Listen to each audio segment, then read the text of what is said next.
Now we have to go quickly over to Q&A. Please, we'll take questions in bunches of 3 or 4. Please state your name and who you're directing the questions to. The floor is open.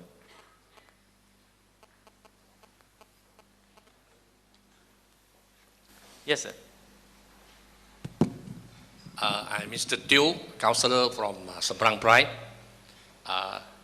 I'm very amused and at the same time impressed by Dr. Paul from TI, the amusing but serious contents of the lecture just now. You have highlighted to us the consequences of corruption to a nation. In the context of Malaysia, would you be more specific? What are the most effective ways to combat corruption in the context of our country? Thank you. No, we'll take a few. Yeah. Okay, next question, please.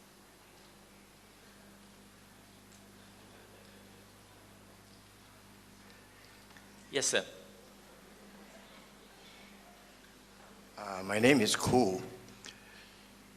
In the context of our country, from what Dr. Paul Low is mentioning about corruption, I was wondering whether Doctor would agree with me to some extent that don't you think corruption, because of corruption that we have all the mega projects, Petronas Towers, the bridge, the Plus Highway and everything. And because we have that, our government, of course, takes pleasure in having all these mega projects. And following these mega projects, I think every one of us know that's where the corruption comes in. So I have quite a new word for this kind of corruption. I call it mega-ruption. Because from these mega projects, that's where they make all the money through the cronies. I think we cannot continue with this kind of project going around. The other thing which I'd like to add on to this, we are famous for lots of slogans and icons. Things like Malaysia boleh, Malaysia can. I have another word, another slogan for our country. Malaysia is very holy. It is not H-O-L-Y.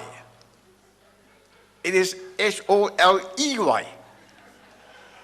Because if you're a Penang Hokkien, you know that it's all kang tao. It's all opportunities. So Malaysia is very holy in that sense. If you are in the right circle, in the right political party, move around the right people, drink at the same place, have dinner at the same restaurant, and that's it. All you need is to come around with a bloody plan and a big mega project, and that's where your kang tao is. I don't know whether you agree with me or not, but we are in that situation. Thank you very much. Thank you. One more question before the panel answers. Okay, I'm Sim, Penang, and I was quite. I have a question for a representative from Laos. You were saying that you were a civil servant at the same time as a party member. Okay, what is your loyalty to the government or to the party? So this is what I want to know, and to a certain extent, to Singapore. Okay. Being a semi-authoritarian country for many years, same thing like Malaysia, Dr. Paul also can answer this question. How is the civil servants' loyalty to absolute loyalty to the government, or do they have a certain freedom, independence of thoughts, and also certain what do you call loyalty to the people, or absolute loyalty to the government? So this is a question for the 3 panels. Thank you very much. Thank you. Okay, I will try to answer. I suppose you want to change from holy to holy without the holes. All right, okay, the key tough issues for Malaysia in corruption is this. Number one, political corruption is the mother of all corruption. If we don't handle this, if you look at it, whether it's procurement, mega projects, or licensing, it has to do with political corruption.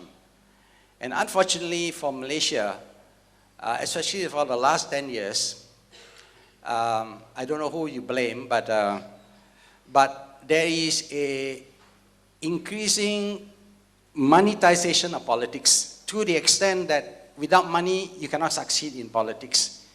And the stakes are getting bigger and bigger, and I'm talking about hundreds of millions and can be billions of dollars to have a campaign, you know. So once you have this, where do politicians going to get their money to finance their campaign? It has to come from projects, isn't it? It can come from award of the mega projects, closed tender, and the state capture process has to favor them in order to generate that money. So this is why we are dealing with political corruption, and that's why in fact, we have been talking to all parties, because in fact, all parties, even the PR coming to the government, they'll face the same thing, right? So, is to revamp the political arena, reform there. For example, one of the things that we ask, among other things, is to make sure that political parties come under a separate act. Today, political parties is under the Society Act. They are being treated like a sports club, parents club, and whatever club, a social club, you know. And really, the same rules apply to them. So very difficult. So we are asking for a political party act, you know, and also to make sure that the campaign financing is being controlled carefully. We advocate for state financing, you know, and cut off all the contribution by business, all right? Okay, this is one. The second area that we believe we should be doing is to deal with the procurement. And we are making a bit of headway in that procurement, and that's why we are introducing the Integrity Pack and all that. Procurement, transparency as well. Well, Penang, you know, is doing a good job, you know. Yeah, Integrity Pack and all that, open tender.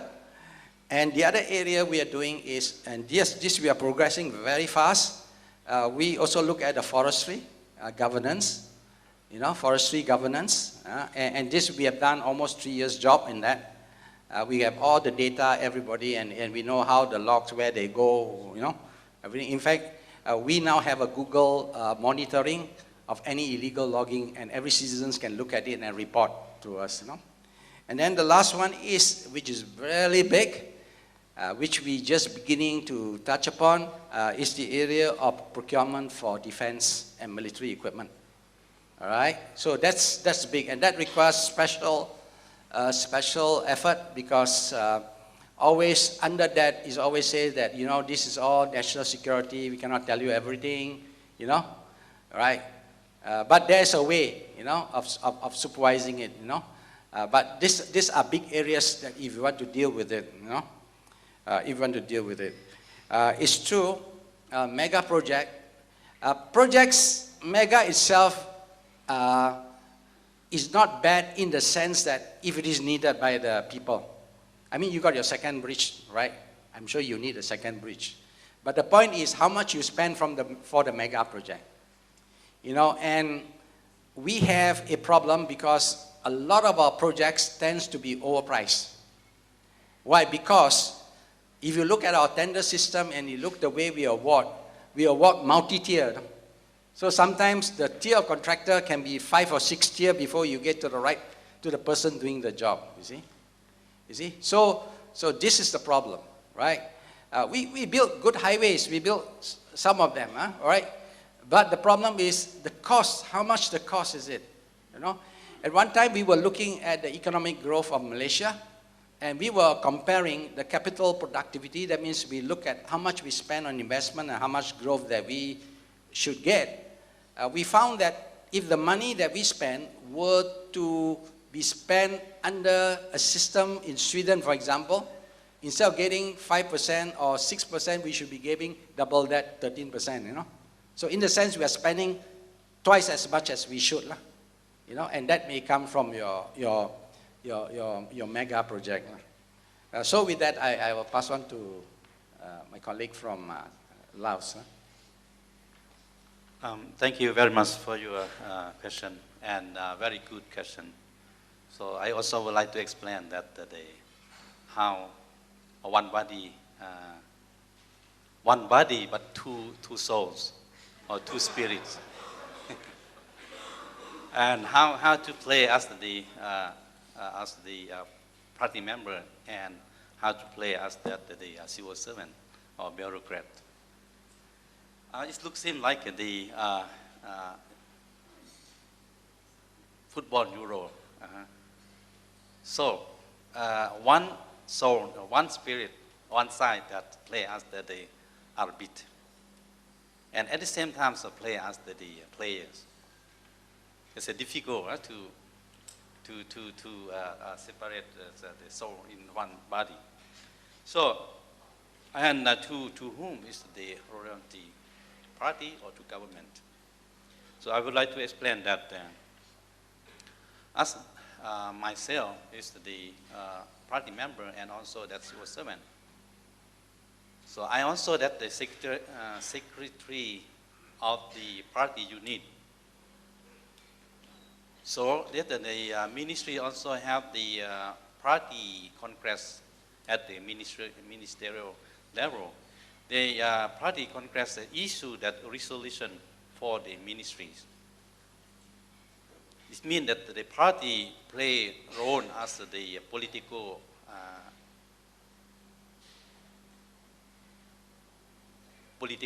guidance or the political leaders.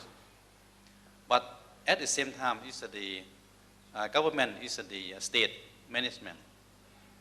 It means that the party congress of the at the ministry level issued that the party resolution for 5 years, and then is the ministry as the state management, state the body or government body also that translate the political guideline in practice or in the policy of the ministry.